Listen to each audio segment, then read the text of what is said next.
Real quick, the only ask I could ever have of you guys is to help spread the word so we can help more women lose body fat, build muscle, reach their goals, and feel insanely confident. And the only way we can do that is if you rate, review, and share this podcast. So, the single thing I ask for you to do is if you could leave a review. It will take you 10 seconds and it will mean the absolute world to me and may change the world of someone else. My husband and I have never traveled away from the children since they were born in an airplane because we're always afraid of what happens if something happened to us. So, December 2022, the end of December, it was 2 days after Christmas. We went to Vegas, and within the first 36 hours, we took a helicopter crash, touring the Grand Canyon, and it ended up crashing on our way back to the airport.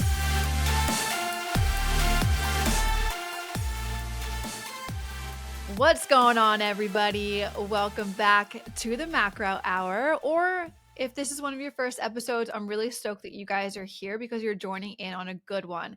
Today, I have a friend, Andrea, who's a mom of four who made it her mission to transform her health and her strength about 7 years ago. And I'm really excited for her to share her incredible resilience and powerful lessons that she's learned and her story. I think it's going to really inspire a lot of you guys. And she's done it through macros and strength training. And she's not only reshaped herself, but she's also become a trainer and a coach to expand upon the inspiration she had for herself so she can share it with others. So I can't wait to dive into her story. Andrea, welcome to the show.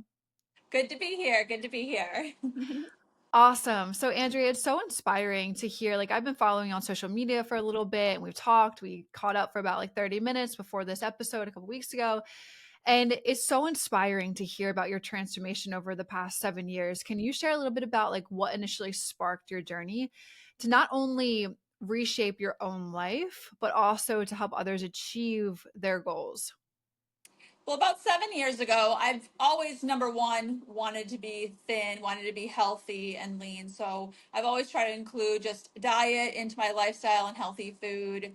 But about 7 years ago, I was 35 and I felt like things were changing. I just started ended up like looking kind of like a skinny fat. It wasn't a toned version of myself. And I felt really stuck. I'm like, how do I get out of this thing? Like things I wasn't doing before, which would be under eating, wasn't working anymore to look lean and thin. So that's when I wanted to change. So our gym was having a 60-day challenge and it was a fat loss challenge. And I'm like, hey, that would be something to inspire myself to do something different, right? Let's lose body fat to see what kind of muscle I've built over my whole life, right? So I was excited to do that. And I asked one of the trainers, you have to apply through a trainer.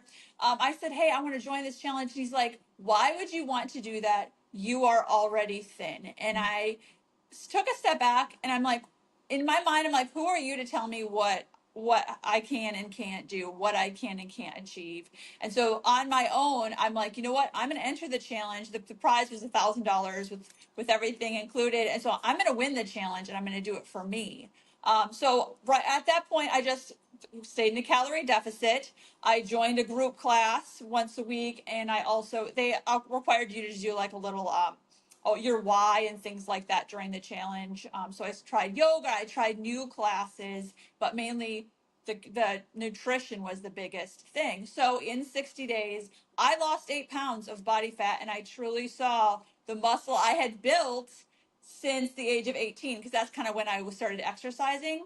And what I realized is like I don't have that much muscle. I had very little muscle, and I did see my six pack after 60 days, but I'm like, this is not going to be sustainable because I was eating such a low temporary calorie deficit to reach my tiny little six pack that I'm like, well, I can't eat 1,400 calories forever. How can I change this? And really, what I came to understand after the 60 days was I need to strength train more. I need to build more muscle. And in the past, I'd always be afraid of bulking. Like, I don't want to look bulky. I want to look lean. I want to look thin. And I'm I'm 5'9", so I already feel tall and big. So I'm like, I don't want to look big with muscle. But I'm like, you know what? Based on what I see right now, I do like seeing my abs. I do like having toner arms. The answer is bulkier muscle. And that doesn't mean I'm going to be bulky, but it's going to be my muscle is a little bit bulkier to actually see it. So I'm like, okay, define my purpose now. And when I kind of process that in my mind is I'm not going to be bulky. My muscles just need to be bulkier. Same thing with my six pack, my abs. If I want to see them, I have to have bigger abs.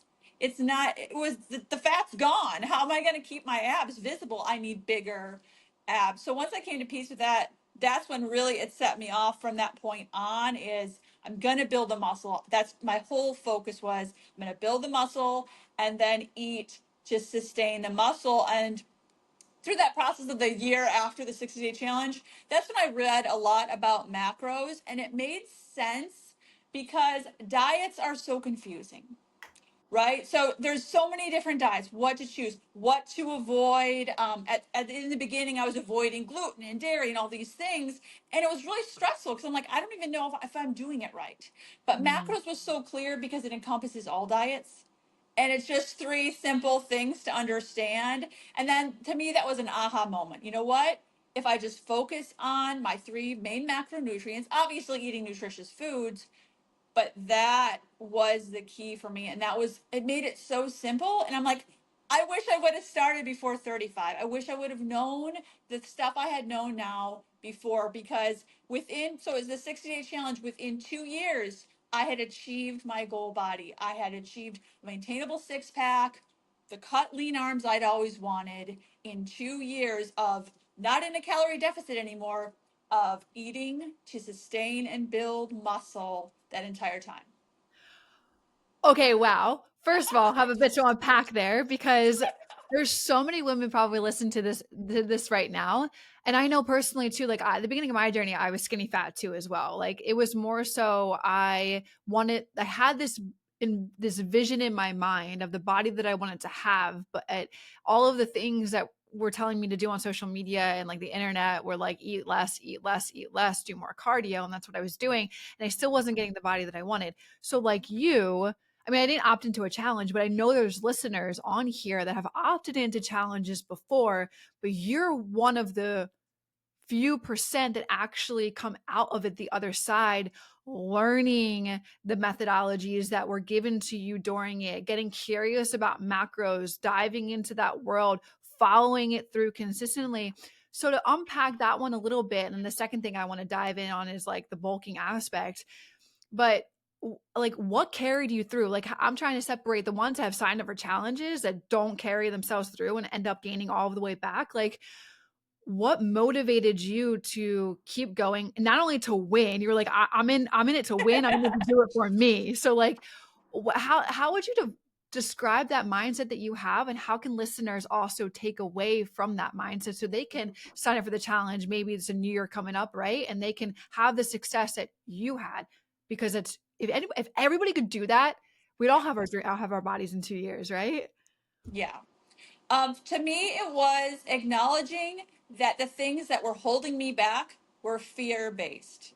The things that I Mm. thought were excuses, or the things that I thought was holding me back, were actually excuses. And in the end, it is, why not me? If that mom can do it, if that mom can do it, how come I can't achieve my best self?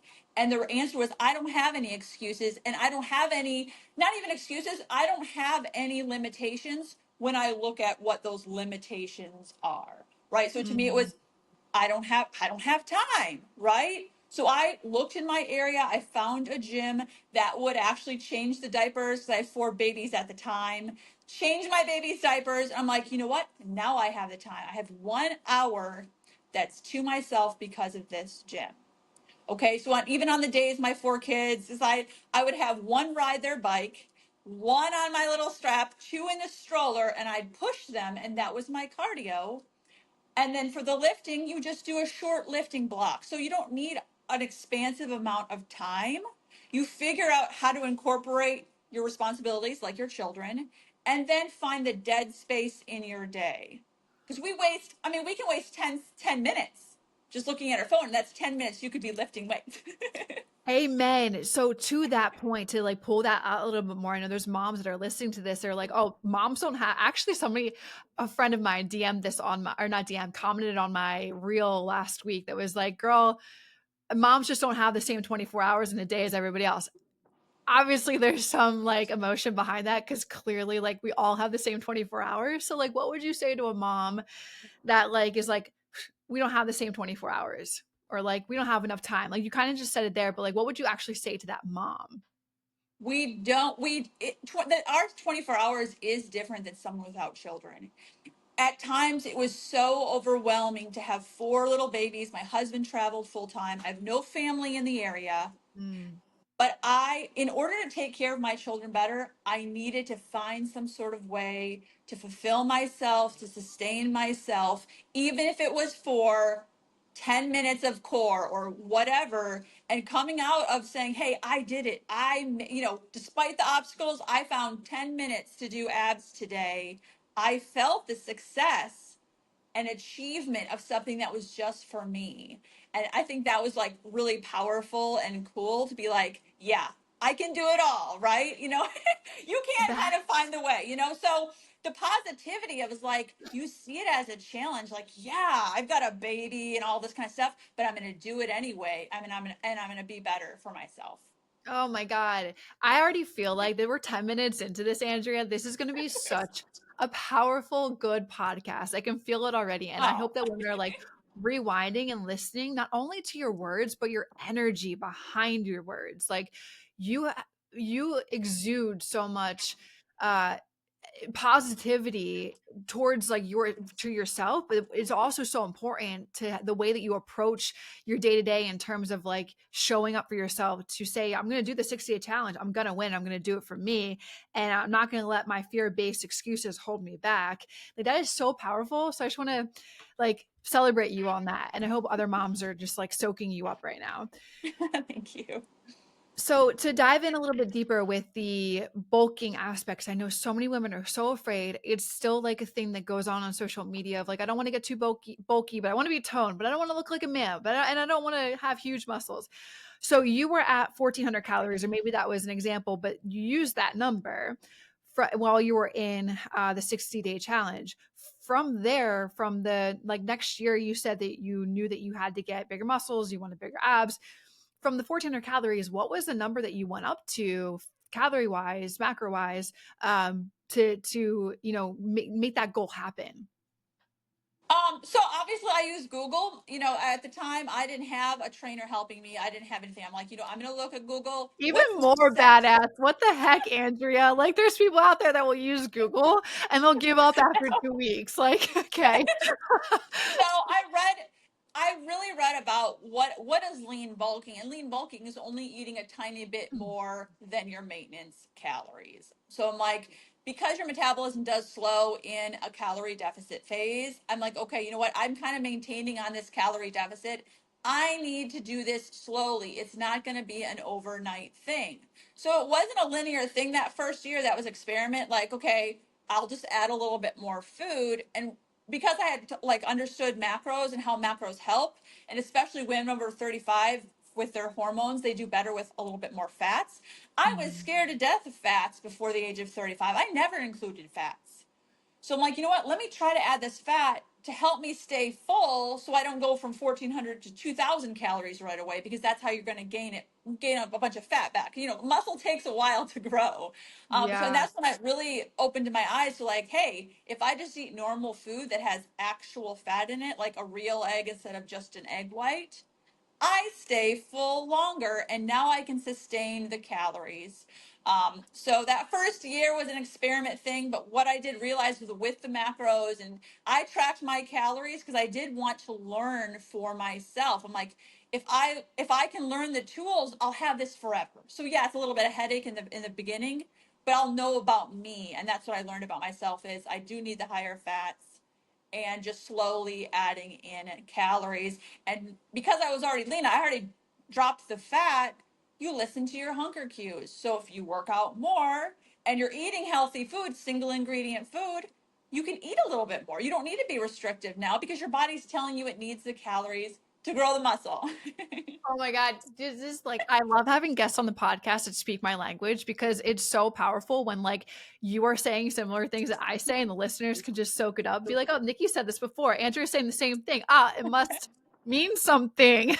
Yeah. Because the goal here, like, it's so true what you're saying. The goal is, and I love like that you immersed yourself and you didn't know about this stuff before, and you said that you were like, I just went in and I learned and I gained new knowledge, and then you tested it out and tried new experiences, and you saw the results, which gave you new emotions, and basically now has entered into who you are and what you do and your state of being. Like that Yeah. is amen. And I hope everybody could achieve that. But there's obviously a lot of, things that come up in people's lives and the excuses and the fears that are holding back the narratives. But anyway, besides that point, what you said is like you dropped the body fat. So you kind of already achieved, you did achieve where you wanted to be. And then you recognize that more food isn't necessarily going to make me fat. More food is going to fuel my body and my muscles to make them grow more, to be more toned, not necessarily bulky, but toned. Yeah, Amen. exactly. And that's what I realized is like if you're slowly adding in calories and you feel stronger in the gym, so you're not going to see muscle right away, but you're like, okay, I'm not going to have the restrictive mindset. I'm going to have a I want to be stronger mindset. Eat smart, right? You lift Yes. weights and there'll be days like maybe a couple weeks after you can lift heavier. And that's how your Yes. muscles grow because you don't even have to see it in the mirror right away because it does take time, but you'll feel it in the gym and you'll feel it in the energy that you're gaining throughout your day. Like to me, I felt like I was 25 again after 2 years because your body is transforming on the inside too. It's not just the outside. Heck yeah. Macros and strength training, they don't just change our Yeah. bodies physically. They totally give us a new sense of confidence. And when you see your body changing and you see it taking the shape that you want it to, it's like, it's just this whole new sense of being, essentially, right? Um, Absolutely. Yeah, it's like totally new mindsets that can emerge from this aspect. That's why I love so much. It's like it's not necessarily like the tip of the iceberg what everybody sees with macros and people following the plan and people like doing the strength training, but it's also what happens underneath that makes the success happen. It's Mhm. like the dedication, the discipline, the willpower, the ability to break through limiting beliefs. The success comes from that. And when that makes a whole new embodied like mentality, which is just game changing. What just macros and strength training can do for someone. So, okay, we cleared up pretty much like there's tons of hesitation around strength training, especially with moms that are over 40. There's misconceptions. I think we pretty much like the bulky aspect. Is there any other misconceptions that you would want to help clear up around what strength training will could do for a body? A lot of women, especially over 40, think it's too late or they think it's going to be so much harder. But you have to, I tell my clients to do it in phases. Either focus on the fat loss, like buckle down, do a 12-week fat loss, and then focus on really growing and building muscle from there. Because people always want to do everything all at once. But hey, let's burn some of the body fat off, kind of see what muscle you have as your base, and then build it up from there. Because if you're under eating constantly, it's very difficult to build any muscle. And a lot of women over 40 never feel hungry. They're always under eating in a deficit. They're lifting like crazy. They're exercising and doing cardio like crazy. And then they're like, I can't build any muscle. I never look toned. And it's like, well, Amen. you're not eating to sustain the muscle. You know what I mean? You're burning your muscle by fasting and drinking coffee and then exercising for 2 hours. So, Amen. Say it louder for the ones in the back, Andrea. yeah. So I want to give a little context if you're comfortable for the people that are listening to this. You're a mom of four. Can you share how old you are? I am 40. Well, I'll be 43 next month. Okay, awesome. So you have four kids. So how old is the oldest? He is 18 now. And then I have a 15-year-old, a 13-year-old, and an 11-year-old. Amazing. So these guys are already born when you started, like pretty much like not born. That sounds like they were like into their age, but when you decided to make this focus on yourself, right?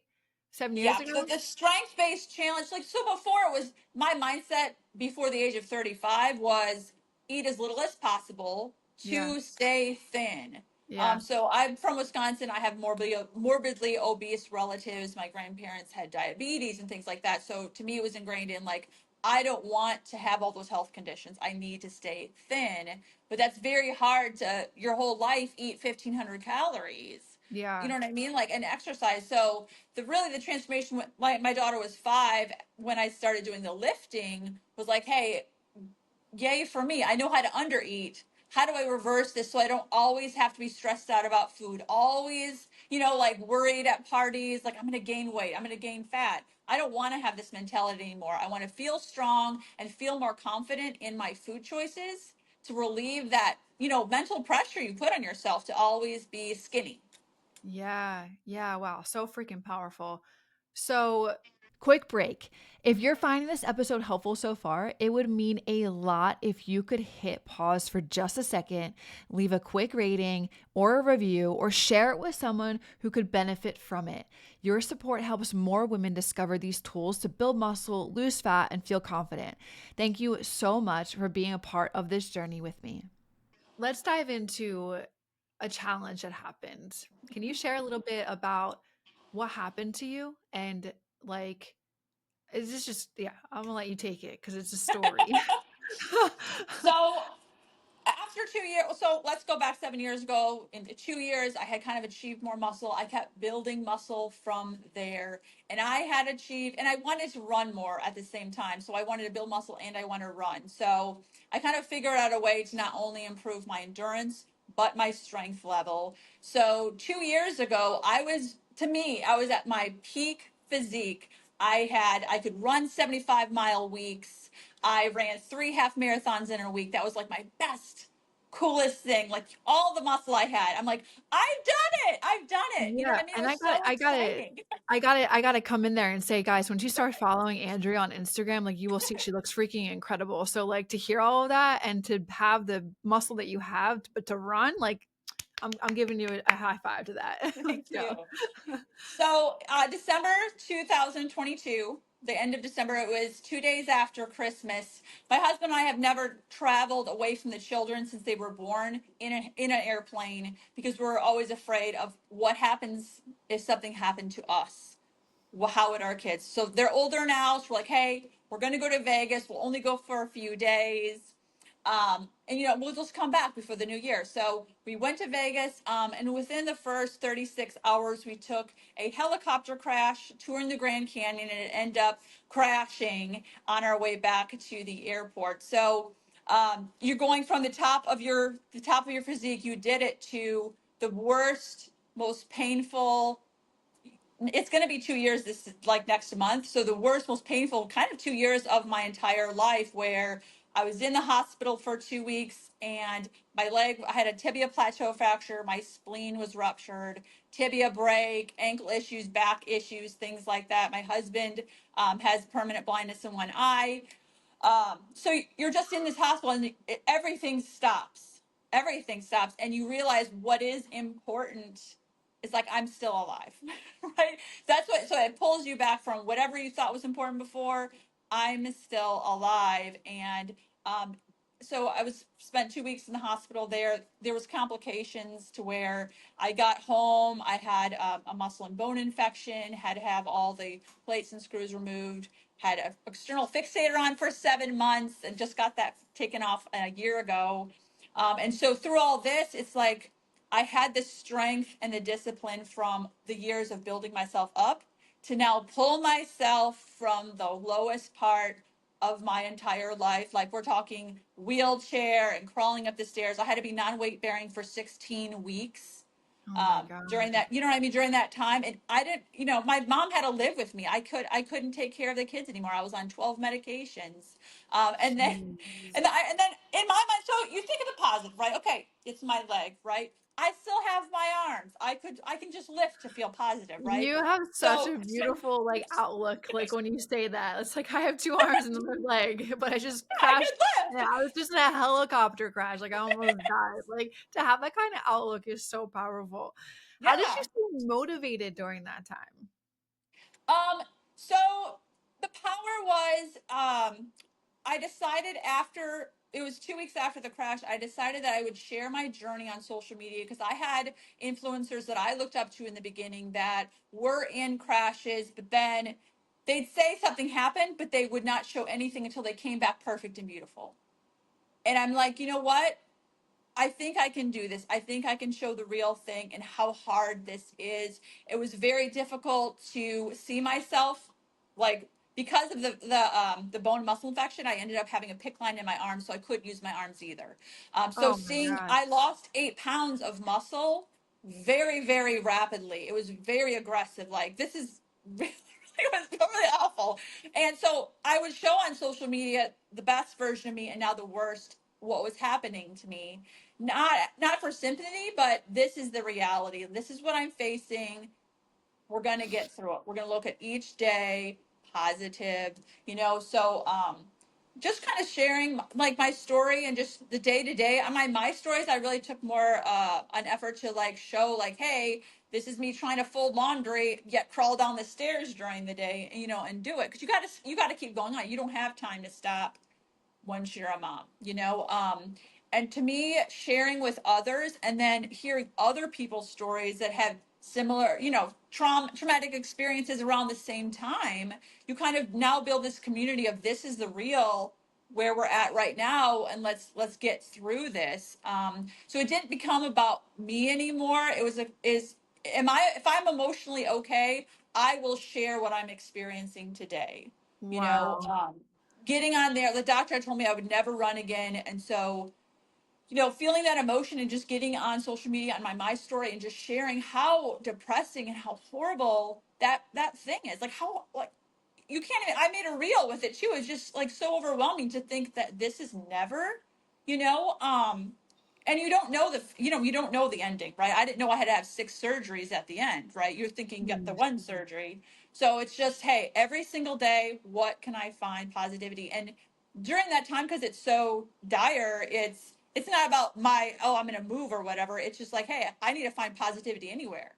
You know, joy in my children or watch a show or things like that. So to me, it's like you have to have more in your basket than just your looks and just your movement, because some people put all their joy now in movement and all their joy in their looks, but that can be taken away in an instant. And that's what I experience is it's all gone. What do you have? And it's the relationships you've built with your family, with your husband, being thankful that you have a home and you have insurance, in the hospital. Those little things are huge. And so you have to, it's about balance, but it's about making sure that you have more in that basket of what you can rely on if something that you love is taken away. That's incredible. That is so inspiring. One, like, I'm glad that both you and your husband and the pilot too, like everybody survived that crash, right? Mhm. Yeah. Yeah. And then you just came, I mean, like, unfortunately, fortunately, like, again, like, yeah, you were alive. Like, that was like it was like, I'm alive. Okay, here we go. I'm just going to go on a journey and I'm going to, do the best that I can. And then to share it on social media, like your recovery, your setbacks, like the transparency to do that is so inspiring. And I know that you're following, we talked before, just found so much ease in following your journey and know that they're not alone. And also you found the fact that you're not alone by following others that have been in your shoes. It's just like that's the power of social media. That's the way you do it right on social media. So it's really inspiring. During this time, like what's so cool is when you do follow Andrea on social media, like it doesn't even look like you weren't like from leg to the bounce to the TRX to like the way you manage and move. Like talk about resilient in the way that you went on your recovery journey. What role did like the fitness and nutrition play? Obviously, you went through all the surgeries and recovery, and you were non-weight bearing, but like maybe more nutrition. Like, how did that help you stay grounded and strong, both physically and emotionally, during this demanding like experience that you were having? So your whole world's changing. You're not moving anymore. For 16 weeks, you're basically like, I watched my clock and it was hilarious. I get like 50 steps a day. And that was like Oh hard, my right? You're scooting gosh. in your walker. So, you know what? From the challenge beginning, the years prior, it's like, if I'm not burning all these calories through movement, I can't eat as much. So Mm, I was used to this habit of, I was eating 2,400 calories before the crash because I was doing so much exercise. I wow. pulled it back down to 1,700. So it was enough. It's over my BMR. It's enough to, recover my bones, but it's changing. I changed the patterns of what I ate too. to make sure the macros are still good, but they're less portions in those things. And that was really hard because I was used to the habit of moving and running and eating all this food. It was like, you have to be honest with yourself. I can't do that now. Yes, I'm suffering, but I cannot emotionally turn to food because it will catch up to me. Like, I don't want Mhm. to lose a bunch of excess weight and have to rehab my leg and learn to walk again. That's too much. So let me eat healthy now. And it wasn't strict, it wasn't like I was like so stressed out about it, but it's just facing that this is the reality I was in. And especially losing all that 8 pounds of muscle. Yeah. It took a long time to rebuild my calories and metabolism back up to now I'm eating 2,300 again to maintain, but it's not going to be fast. It's going to be a long process. Amen. Again, say that one louder for you on your back, even regardless if it's a recovery from what you went through or even just changing your body composition. So, okay, so is this where you fell in love with TRX? So I had used TRX before. I was in the transition point where I did a lot of resistance training with dumbbells and machines and things like that. I had built enough muscle I'd wanted before this crash. Mm. But I realized TRX was my saving grace and understanding TRX when the crash happened because I couldn't even body weight squat. It was so painful to even bend my knee. But I realized that I can use 80% of my upper body to support my lower body to get in the squat movement. So the day I put the external fixator on, you are fully weight bearing. And like a couple days later, I'm on that TRX and I have it on social media holding on for dear life and bending as slow as I can in the squat. And I tell people, hey, this is 80% of my body, but I'm using my legs in a less resistant way to get that strength. And what I realized is that Mm. the movements you can do on TRX because you're using your upper body, you can control the movement. You can rebuild your legs with that. So I started adding stability, mobility with BOSU and TRX and showing that a lot because you have to step on the ball, but that's, unstable, but you can hold on to the TRX straps and get the mobility. And so that's why I was able to move so much faster or better is because I spent so much time with the TRX and BOSU, but it was fun because I had to do PT, right? So if you're used to running and things like that, you do PT and they're like, lift up your leg, lift down your leg. You don't want to, right? You know what you all have to do this recovery, you don't want to. But Totally. this incorporated PT type movements in something that was fun and challenging for me and a kind of format I loved with TRX. So before this crash, I loved dancing on TRX and that was taken away. I couldn't do that. So I'm like, you know what? I'm going to learn to hop and jump. And that's what I want to do again. And so I built the strength over 7 months from not walking at all to hopping with the fixator on because I had built my quad and calf strength again. It's just simply building the muscle size. And I never ate in a calorie deficit, I was just eating to support the muscle growth. So once, that was kind of like, you see it as a challenge, right? It is horrible, but how am I going to get through this? And any type of movement you can do. I don't really like Pilates or, ballet moves, but when you're not weight bearing, hey, you know what? These are effective. Laying on the ground and lifting your leg, that is effective for me right now. And I can get back to like CrossFit type of stuff in the future. But every movement is beneficial given your circumstances. So it's good to know those moves. Like even, people that are super fit, they're like, oh, I'm not gonna do, yoga or whatever. But those moves will come back and help you in your time of need. 100%. I totally agree with that. Man, you have such an incredible mindset, especially like the way that you've endured this journey that you've been on. So you've overcome some incredible challenges and you've achieved so much on your journey. I mean, even the first, like, I love that mentality. You have the 60-day challenge and you achieved your dream body in 2 years. Like, that is huge. So you pretty much along this whole podcast have really like d- spoke to the best version of who you are, and I can feel that in your energy. What does it personally mean to you to become the best version of yourself, and how do you guide others to define and achieve their own version of that in a way that feels authentic to them? You have to like really look inside yourself, be honest with yourself. What what would be something that you would regret at the end of your life? Mm. What is something that you've just always in the back of your mind, like, oh, I wish I could do X, or oh, I wish I could do that. And then some sort of fear thing comes up and blocks you from doing that. Said by somebody who had a near death experience. Like that's a Yeah. beautifully said.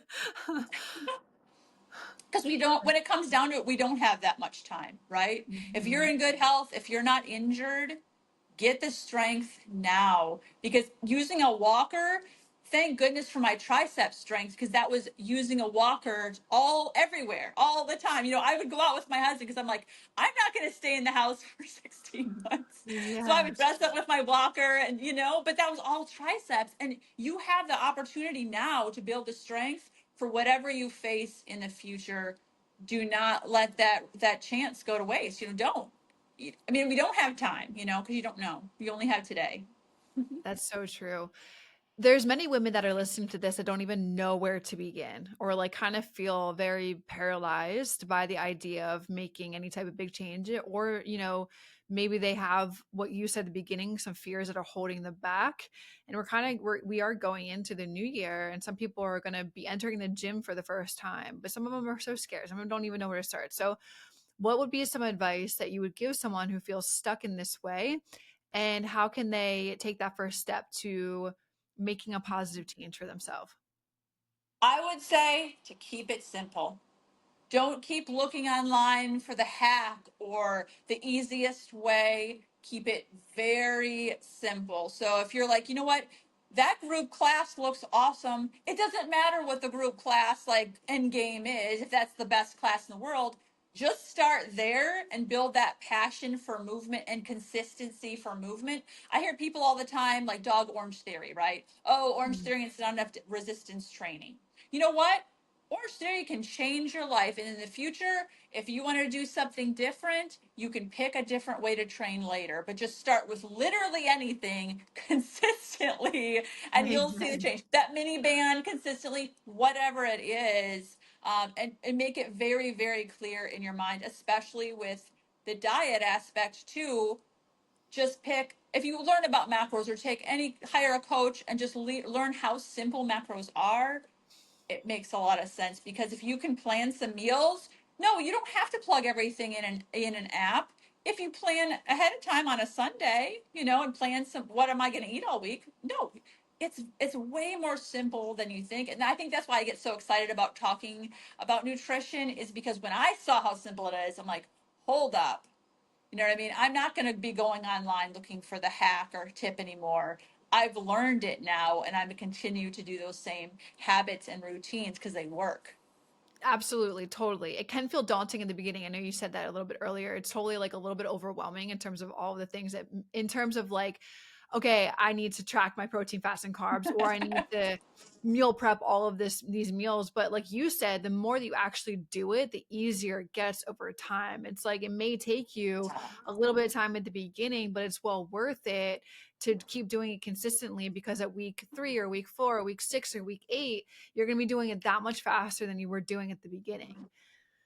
So, And it's not about being perfect either, right? So a lot of correct. women overthink, like, I'm going to make this elaborate, organic meal for every single thing I eat. Yes. And then they get overwhelmed with all the stuff, the extra stuff they don't need to do. So All the you can always do ingredients. it like that in the future, right? Just keep it very simple, lose the fat, and then add, build upon what you've learned. Amen. Yes, Andrea. So many good takeaways here from this podcast. You shared some incredible, not only your story, but also insights and understanding and to be patient, really, and to just like have a good mindset. I loved your mindset around everything that you shared today. It's like have a good mindset and the ability to approach how you want to navigate your results rather than letting fear take you over or not doing something that you would regret or X, Y, and Z. Like it's like we have this one life to live, we have one body to live in. Go do your best and stay positive about it. So, as we wrap up today, what would be like the biggest takeaway or piece of advice that you'd want the audience to leave with? You can achieve more than you think, Mm. and you don't even have to believe that you can get there, you need to start where you are and say, I'm going to do the best for today. How can I impact my health and fitness just for today? And if you're so overwhelmed and busy and all you have is 5 minutes to walk outside, that is a win for you, and you celebrate that win. I did it today. Because when you celebrate yourself and your wins each week, how small they compound upon themselves, because you have to be your own cheerleader. You are the driver of your own life. You have to do that for yourself. Heck yeah. Andrew, where can everybody find you? I'm on Instagram. My name, Andrea Fit, and the number 4, because I have 4 kids, but also Andrea Fit. And then the question is, what are you fit for? And I want to be fit for life. So I always ask Yeah. that question to people is, what are you fit for? You know? Oh, I love that. That's so Yeah. good. Well, I'll link all of your information in the comment section or Okay. description below this podcast so everyone can go find you. And I highly recommend you guys do. Her social media is super cool. She has some good old workouts to be able to do. Andrea, thank you so much for being here and sharing your insight and your story and inspiring all the listeners that are listening to it today. Absolutely. Thank you so much for having me. Hey, really quick, before you go, I have one small favor to ask. If this episode brought you value or sparked something in you, take just a moment to hit that review button. Your rating and review make all of the difference, helping more women discover the tools they need to transform the fitness and their confidence. It takes less than a minute, but it can change the path of someone else's journey. Thank you so much for leaving that review. I appreciate you so much.